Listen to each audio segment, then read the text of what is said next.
Bonjour. Eh bien, aujourd'hui, on va compléter ce qui a été dit antérieurement. Et je vous avais demandé de réfléchir à l'idée d'accomplir un devoir religieux, soit par initiative personnelle, ou au contraire, parce que la loi nous demande de le faire. D'une manière générale, on a tendance à penser qu'un acte spontané vaut plus qu'un acte dicté. Et pourtant, à bien réfléchir, quand on fait un acte spontané, il est bien sûr voulu et il est méritant. Et on est récompensé si on le fait. Un acte dicté signifie que on n'a finalement pas tellement le choix que de faire ce qui nous est dit. Quoique, en matière de loi juive, chacun pense qu'on fait un peu ce qu'on veut, on est libre d'agir. Ça, c'est l'opinion de certains. Est-ce qu'elle est bonne? Est-ce qu'elle n'est pas bonne? C'est une affaire personnelle. Là, on va apprendre deux formules en hébreu. Pour les non-hébraïsants, on va bien écouter attentivement ces deux expressions. Et pour ceux qui savent bien l'hébreu, ils n'y verront pas de difficulté. La première formule, c'est Metsuve Veose. Que veut dire Metsuve Veose? Cela signifie celui qui est tenu et qui fait. Deuxième formule, Eno Metsuve Veose, c'est celui qui n'a pas le devoir de faire, mais qui fait. Vaut-il mieux faire quand on est contraint de, ou vaut-il mieux faire quand on a toute l'attitude de faire? Maintenant, que veut dire être tenu de et pas tenu de? Les commandements religieux sont dictés aux Juifs. Et quand un Juif a ces commandements, a priori, il n'y a pas moyen de s'y soustraire, on doit les faire. Un point, c'est tout. Et puis il y a celui qui n'est pas tenu par ces commandements. C'est tout celui qui n'a pas dit au mont Sinaï, Naase venishma, nous ferons et nous comprendrons. Cela désigne qui? Toutes les nations qui ont refusé la Torah. Donc on a d'un côté ceux qui ont accepté spontanément les ordres de Dieu, donc d'accepter la Torah purement et simplement, et d'un autre, on a toutes les autres nations nécessairement liées à ce que l'on appelle les lois noachides, c'est-à-dire 7 lois. Celui qui est tenu, si on peut dire, par ces 7 lois noachides, n'a pas à accomplir les autres mitzvahs de la Torah. Mais si un non-juif accomplit une loi de la Torah sans être concerné, sans y être tenu, qu'en est-il? La Torah nous dit qu'il est récompensé. Pourquoi? Eh bien parce qu'il a fait ce que Dieu dit, même sans le savoir. Nous avons parlé du devoir des parents. Concernant le devoir des parents, c'est la Torah qui nous dicte de les respecter de la façon la plus soutenue et la plus méticuleuse soit-elle. Or, ce commandement ne fait pas partie des 7 lois noachides. Et puisque ça ne fait pas partie des 7 lois noachides, en toute théorie, un non-juif n'y est pas tenu. Mais notre intellect nous dicte ce commandement. Donc, dès lors qu'on est tenu par son intellect, eh bien, spontanément, on respecte ses parents. Mais le juif, c'est vrai qu'il est tout autant tenu par son intellect de respecter ses parents. Toutefois, la Torah nous dit explicitement « Tu honoreras ton père et ta mère ». Et puisque la Torah nous dit « Tu honoreras ton père et ta mère », si j'accomplis cette mitzvah uniquement parce que mon esprit me le dit, mais pas parce que la Torah me le demande, je n'ai pas fait mon devoir. Mon devoir est d'agir parce que Dieu me le demande, et non pas parce que mon esprit me conduit à accomplir ce devoir sans même qu'on me le demande. C'est ce que l'on appelle Metzuvé Ve'osé, être tenu et on fait, et puis Eno Metzuvé Ve'osé, n'être pas tenu et on fait quand même. On a donc 2 formules. Eno Metzuvé Ve'osé, ce qui veut dire celui qui accomplit un précepte sans en avoir reçu l'ordre. Deuxième formule, Metzuvé Ve'osé, c'est celui qui accomplit un précepte en ayant reçu l'ordre. Quand on n'a pas reçu d'ordre, on reçoit une récompense, comme nous l'avions dit la semaine dernière, à savoir que Nétina, le fils de Nétina, avait reçu notamment une vache rousse. C'était une récompense. Et puis, on peut agir avec ordre, et là on a une récompense plus élevée. Pourquoi a-t-on une récompense plus élevée quand on se soumet aux lois de Dieu?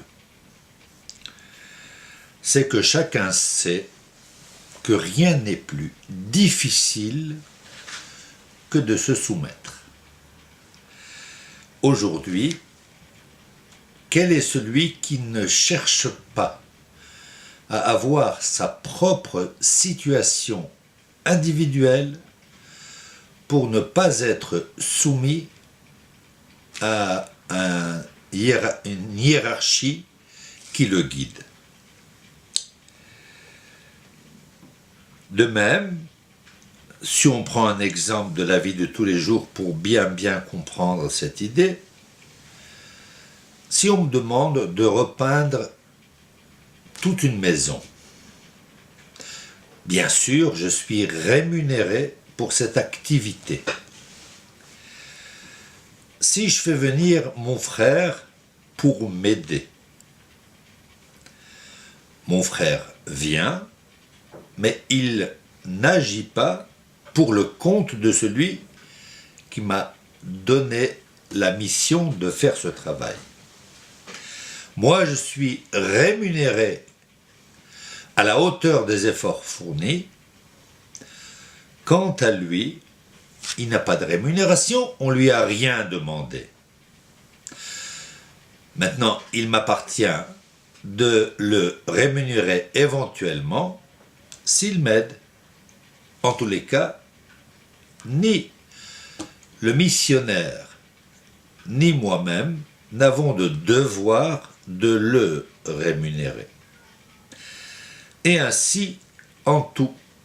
Donc tout dépend, dès le début, est-ce qu'on m'a confié une mission ou pas? Et quand on m'a confié une mission,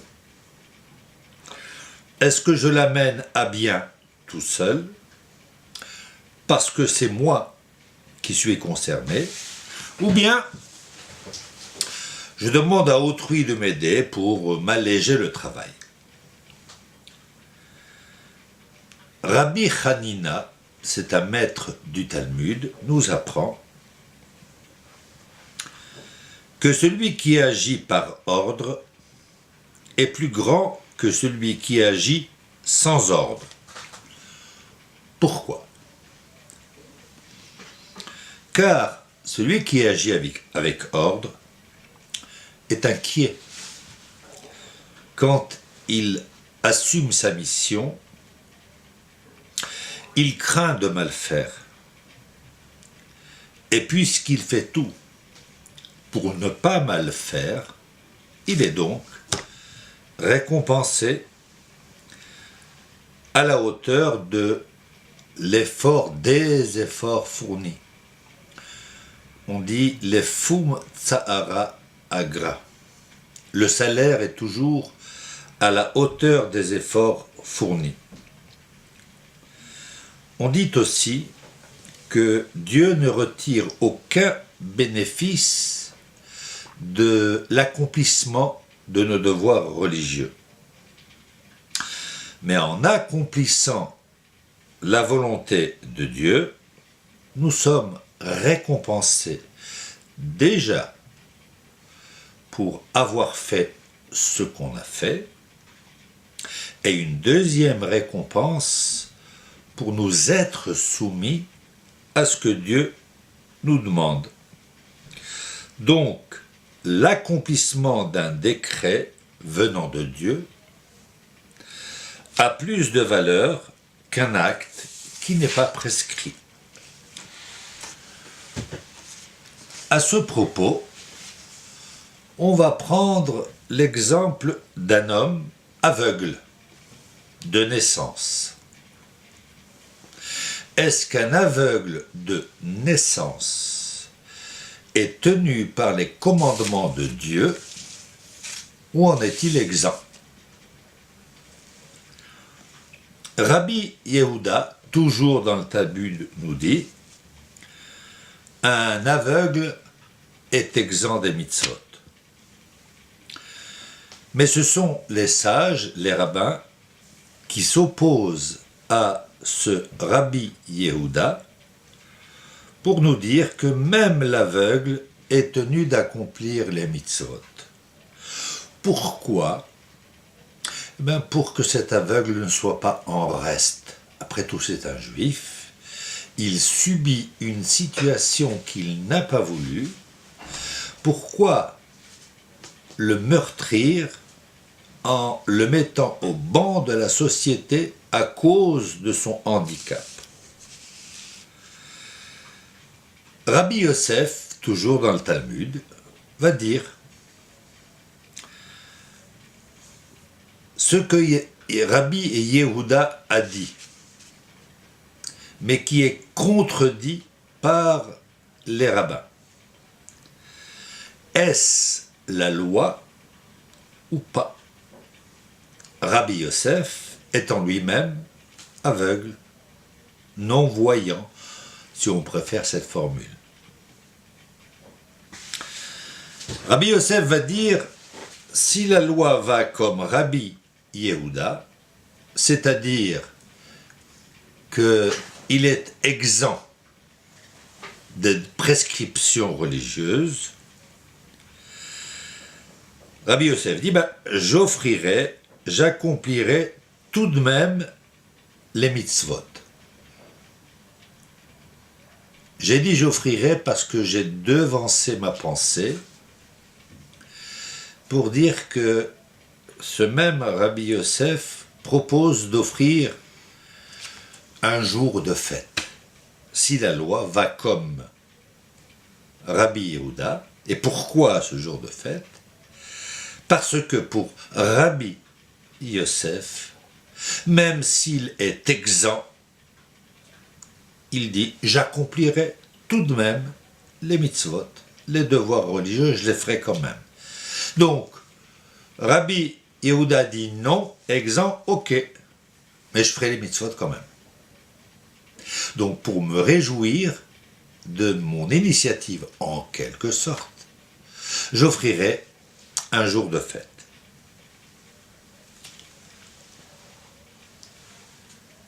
Mais, dit Rabbi Yosef, maintenant que j'apprends que selon un autre maître qui s'appelle Rabbi Hanina, dont on a parlé tout au début, qu'avait dit Rabbi Hanina?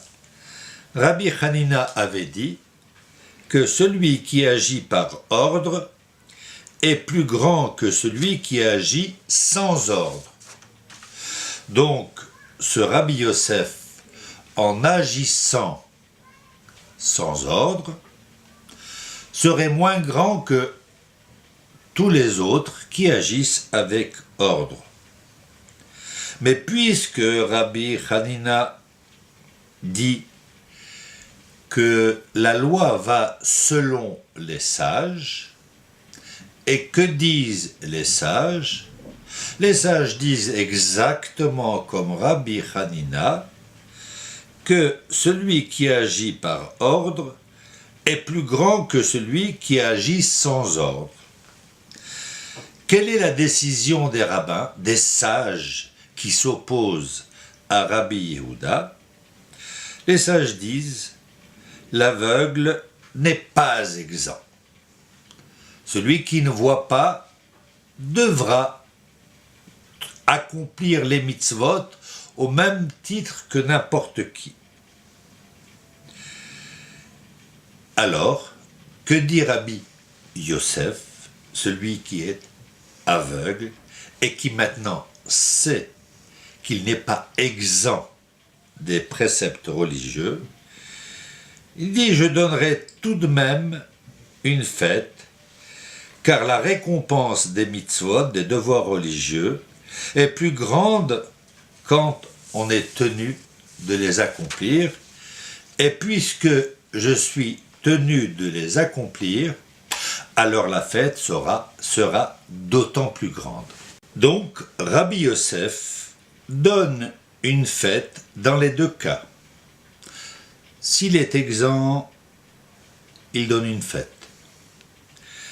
Et s'il ne l'est pas, il donne malgré tout une fête, parce que la formule hébraïque est Gadol Metzuve Veose, est plus grand celui qui a un ordre sur lui et qui agit, bien sûr que l'inverse. Donc, être concerné par les mitzvot, ça réjouit Rabbi Yosef.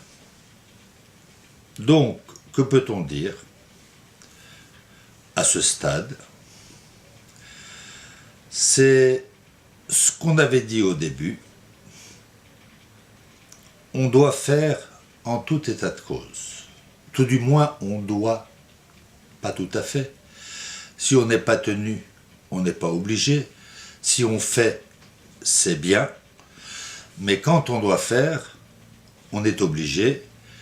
Et si on ne fait pas, c'est mal. Contrairement à celui qui n'a pas de devoir, s'il ne fait pas, il n'a pas fait mal. Personne ne lui a rien demandé. Et tout ce qu'il fait ne peut être que bien. Celui qui a le devoir doit. S'il ne fait pas, c'est mal.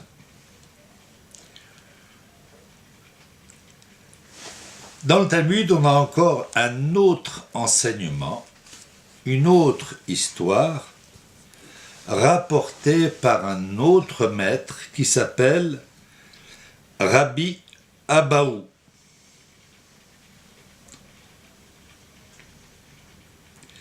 Cet autre maître, Rabbi Abaou, nourrissait son père d'oiseaux gras, c'est-à-dire ceux de la famille de ceux qui étaient tombés pour les Juifs dans le désert. Ce plat était délicat. Selon certains, ce serait une perdrix, mais selon le Shulchan Aruch, selon la loi, c'est davantage un faisan.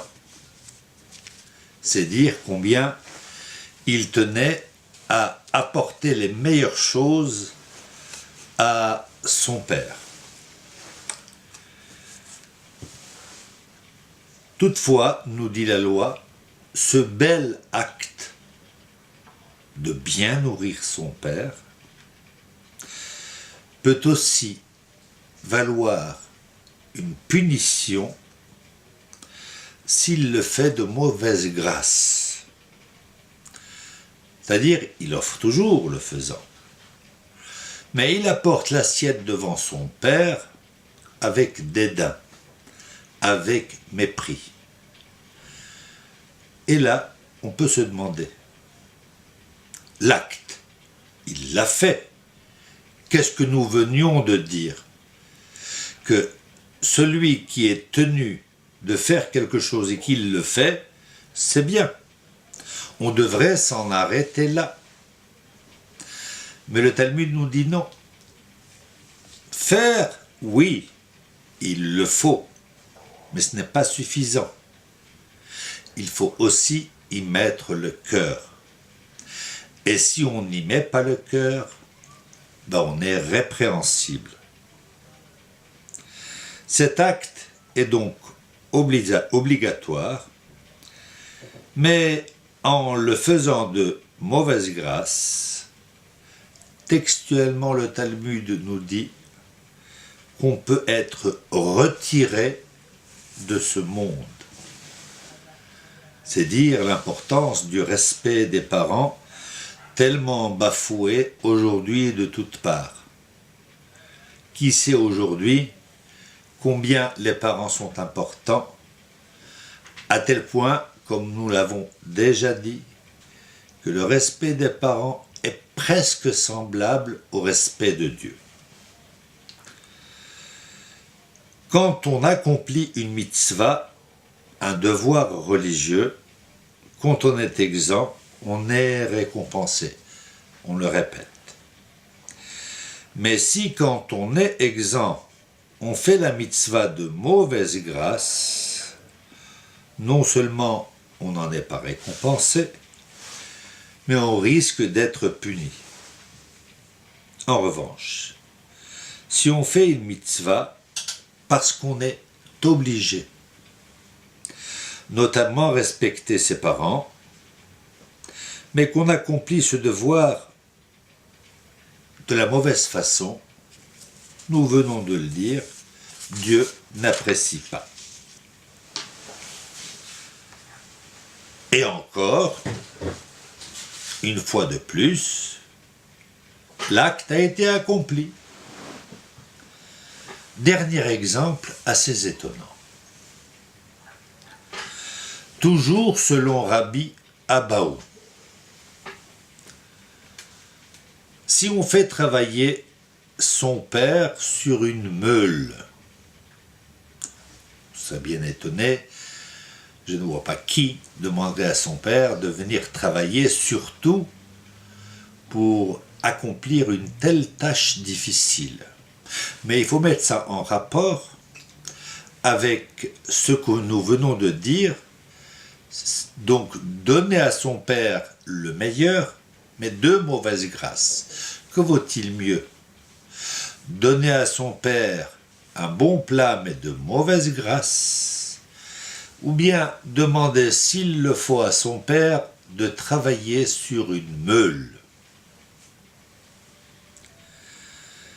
Parce que ce travail est extrêmement difficile. Les rabbins nous disent que cet acte peut faire accéder à la vie dans le monde à venir. Demander à son père de venir travailler sur cette meule peut nous amener dans le monde à venir. En effet, si on honore son père par des paroles d'encouragement et de réconfort, en lui expliquant avec douceur que ce travail est nécessaire pour assurer leur subsistance, il en sera récompensé. Donc voilà un acte qui commence mal. Demander à son père de travailler durement. On se dirait, mais c'est pas du tout respectueux que de demander ça à son père. Mais il n'y a pas d'autre moyen. Alors on dit, tu veux? Bon, tu peux lui demander, mais il faut y mettre toute la forme nécessaire. Si le père, dans le cas du faisant que son fils lui apportait, demandait à son fils, comment peux-tu te permettre d'apporter ce mets aussi coûteux? Donc là, on repart sur un acte très valeureux, au point d'en étonner le père. Et voilà que le père pose la question à son fils. Son fils a deux moyens de répondre. Soit d'une façon douce, de belles paroles, soit brutalement. Donc on a bien commencé. Un faisant amené au père. Si le fils répond, vieillard, que t'importe? Dire à son père, l'important, c'est que je t'apporte ce que tu veux, le faisant. Comment j'ai fait? En quoi ça te concerne? Est-ce que cette attitude vis-à-vis du père est conforme? Par cette réponse, nous disent les rabbins, le fils montre à son père combien ce dernier lui pèse. Avoir cette attitude vis-à-vis du père, ça remet en question son acte premier, celui de lui servir les meilleures choses. Donc on est toujours devant cette alternance, à savoir, d'une part, faire l'acte, et d'autre part, le faire bien. C'est pas seulement l'acte qu'il faut accomplir, il faut aussi y mettre le cœur.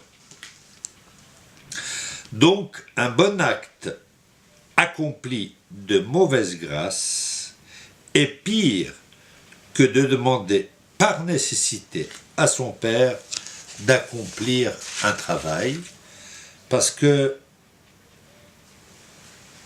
quand on parle mal à une personne, c'est des fois plus difficile à supporter que de faire un travail pénible qui n'engage que le corps. Revenons. Nous disions devoir, pas devoir, dans un acte demandé par Dieu. Là, on a parlé du devoir accompli par un juif, tantôt bien, tantôt mal. Concernant le non-juif, notamment à propos du respect, s'il accomplit convenablement ce devoir moral pour lui,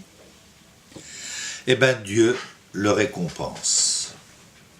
Alors qu'il n'a aucun devoir. C'est sa moralité qui le pousse à agir. Pourquoi Dieu le récompense-t-il? Car le respect des parents ne fait pas partie des lois noachides. C'est-à-dire que non seulement ce devoir fait partie de la Torah dont le non-juif n'est pas concerné, mais de surcroît, ce devoir ne fait pas partie des lois noachides et pourtant le non-juif l'accomplit tout de même. C'est-à-dire que de toutes parts, il n'a pas de devoir, mais il le fait quand même. C'est pourquoi Dieu le récompense. Il existe un autre exemple assez courant, celui de l'épouse. Comme chacun sait, l'épouse, la maman, est exempte de certains devoirs religieux, notamment ce que l'on appelle les mitzvot ha'aseh, c'est-à-dire les devoirs religieux qu'il faut accomplir à un moment donné précis dans le temps. Une maman ayant beaucoup d'occupations ne peut pas nécessairement réaliser ce type de devoir, si bien que les femmes en sont exemptes. Quelques exemples. Ainsi, aller sous la soukha à la fête de Soukhot. Pour les hommes, c'est un devoir. Pour les femmes, c'en est pas. Si la femme va tout de même sous la soukha, est-ce bien ou mal? Y aller, c'est très bien. Elle accompagne son mari, elle accompagne ses enfants pendant le repas, c'est très très bien. Mais il y a une bénédiction à dire pour s'asseoir dans la soukha, et cette bénédiction comporte les mots Asher kideshanu bemitzvotav vetzivanu, qui nous a sanctifiés par ses commandements et nous a ordonné. Est-ce que cette bénédiction, la maman peut la dire? Si on se limite au mot Tzivanu, nous a ordonné, la maman, à elle, on ne lui a rien ordonné, au contraire, on l'exempte. Donc elle ne peut pas dire cette bénédiction. Par conséquent, s'asseoir, c'est bien. Partager le repas avec son mari, avec ses enfants, c'est très bien. Mais dire la bénédiction, ce serait, comme dit le Rav Ovadia Yosef, ce serait prononcer le nom de Dieu pour rien. C'est une bénédiction pour rien. Donc, elle ne peut pas le faire. De même, un non-juif qui voudrait s'asseoir à la soukha, sous la soukha, n'est pas tenu par la soukha. Donc, s'y asseoir et prendre un repas, pourquoi pas? Mais dès lors qu'il n'y a pas d'obligation avec ce mot tzivanu, donc on ne peut pas dire la bénédiction. Ainsi, nous lisons, je vais le faire dans les mots, dans Rambam, Maïmonide, concernant les mitzvot.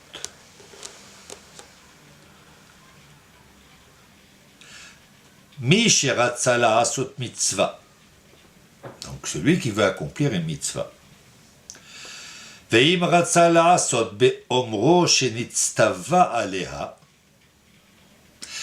Mais cette personne qui n'est pas concernée par la mitzvah va dire « je veux l'accomplir parce qu'elle m'est ordonnée, en manichin oto la asota.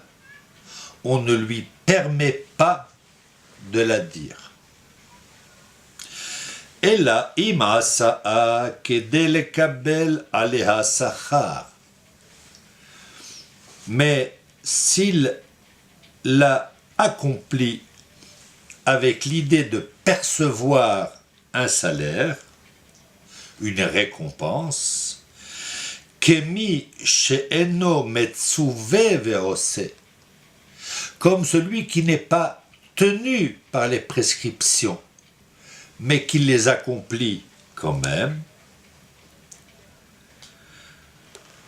aucun problème, il peut le faire. C'est-à-dire qu'il accomplit le devoir, mais on ne parle pas de bénédiction. Il fait ce devoir, et puis c'est tout. Il est récompensé par Dieu. Vechen dikdek rabbenu. Mais un petit détail est ajouté par Rambam. Qu'est-ce qu'il ajoute? Mikol makom. Bemitzvot shetzrichin kedusha.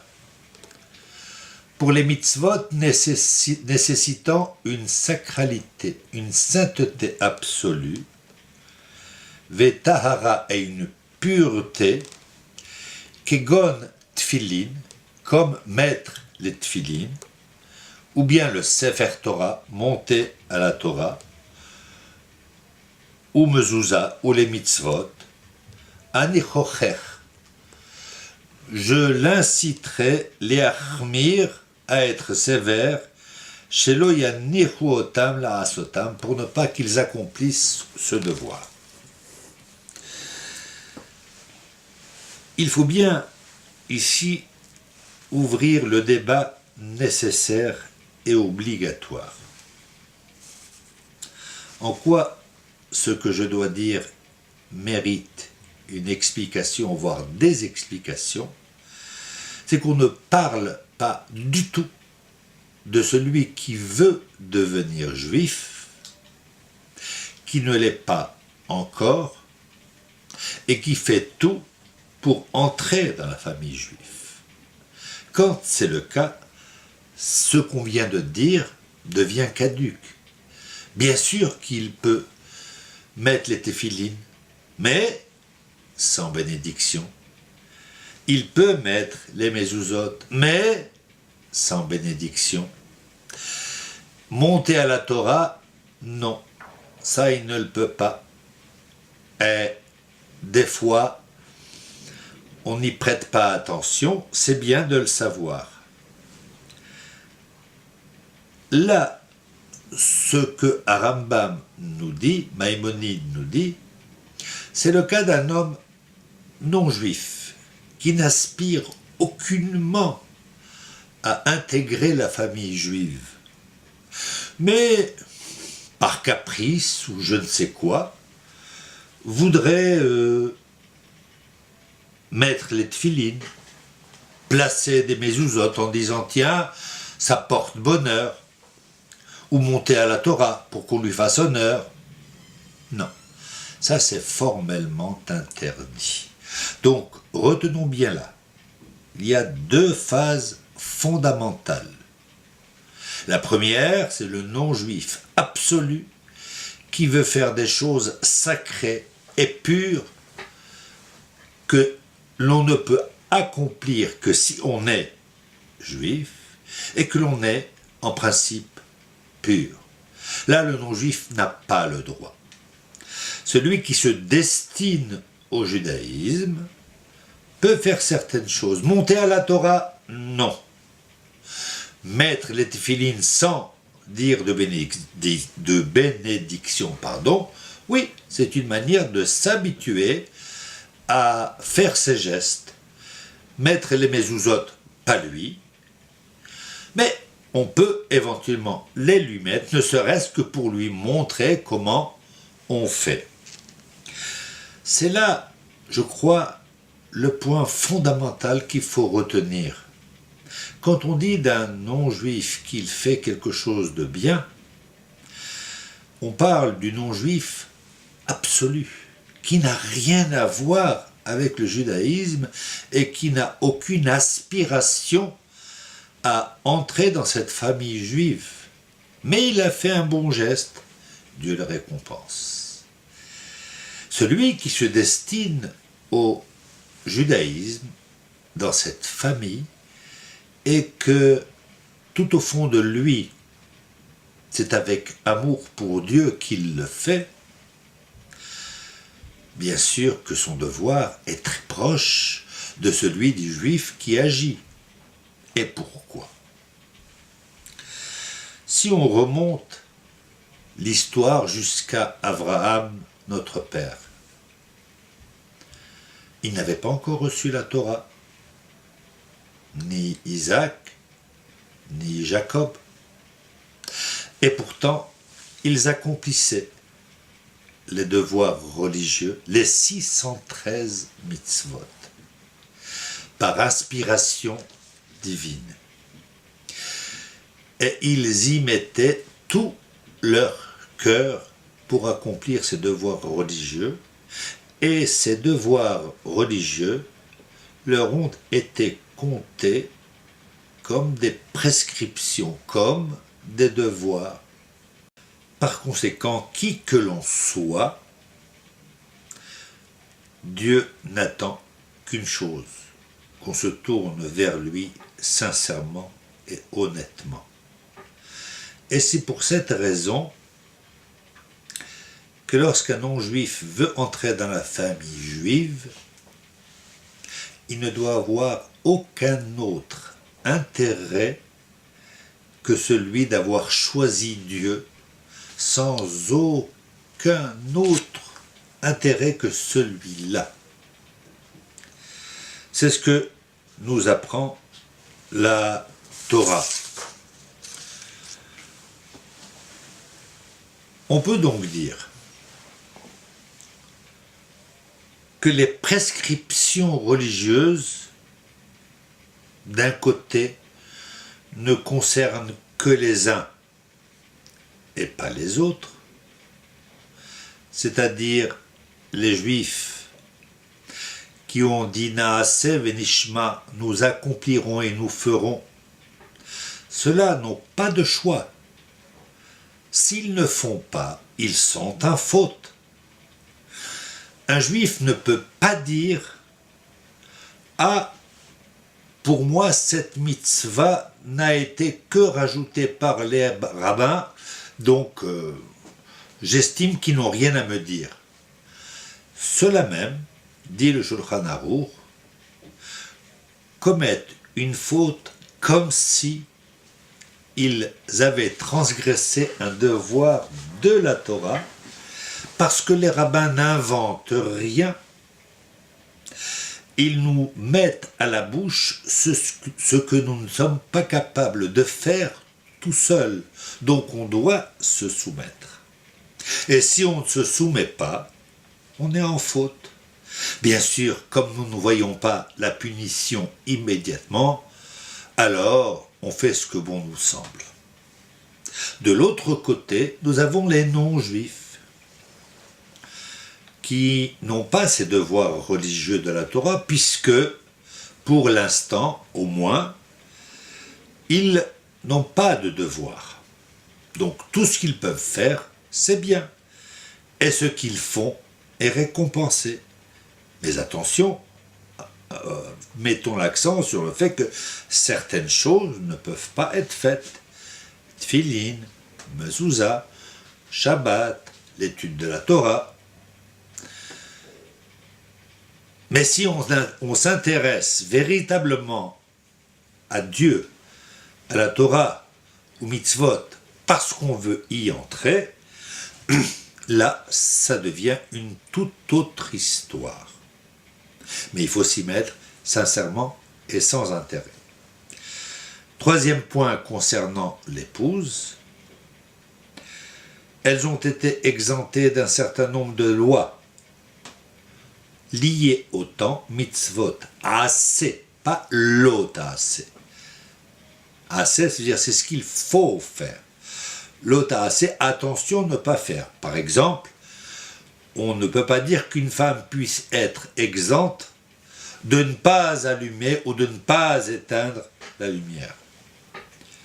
Une femme ne peut pas ni allumer ni éteindre une lumière, tout comme un homme, tout comme un enfant.